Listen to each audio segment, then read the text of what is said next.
Section 7 is about pre-sale properties. What is the pre-sale property? A pre-sale is when you buy a property directly from a developer before construction is completed. These are common in condo projects, townhomes, and master planned communities. What are the advantages of buying a pre-sale? Lower initial investment. Buyers typically pay deposits in stages.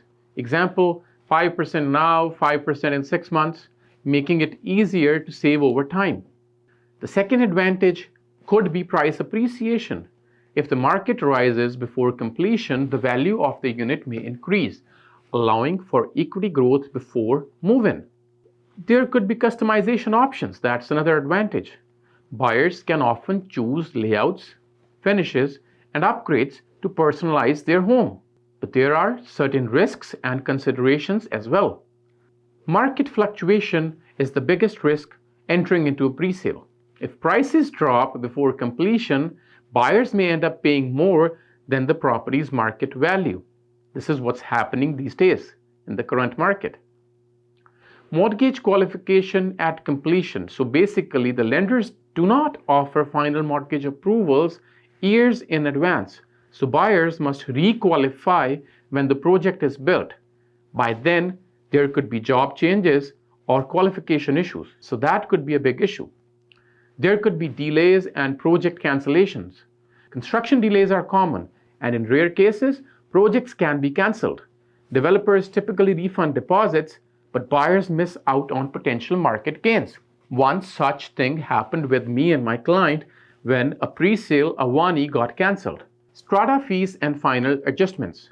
Final closing costs may be higher than expected due to increased strata fees, property taxes, and other levies.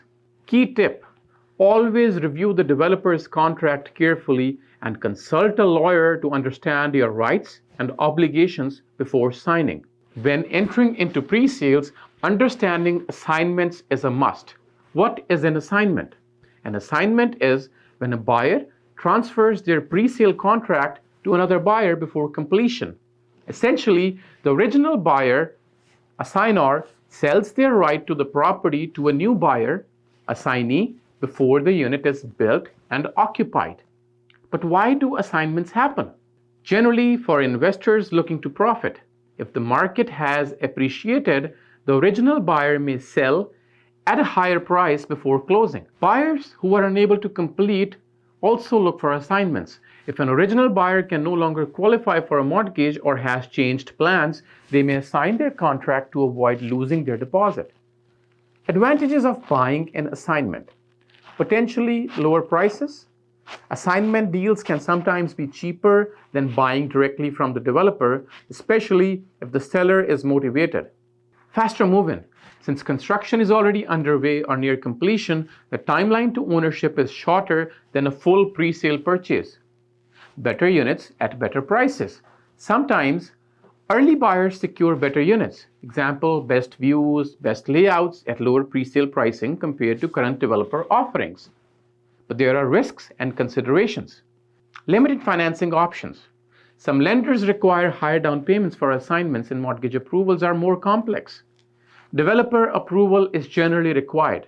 Many developers restrict assignments or charge fees for transferring contracts. Closing costs and fees. Buyers must account for GST, property transfer tax if applicable, and any assignment fees. Key tip: work with a realtor who understands assignment sales, as contracts can be complex and developer rules vary. Conclusion: pre-sales and assignments can be great opportunities for buyers, but they require careful planning and understanding of market risks and economy. Always verify deposit structures, assignment restrictions, and closing costs before committing.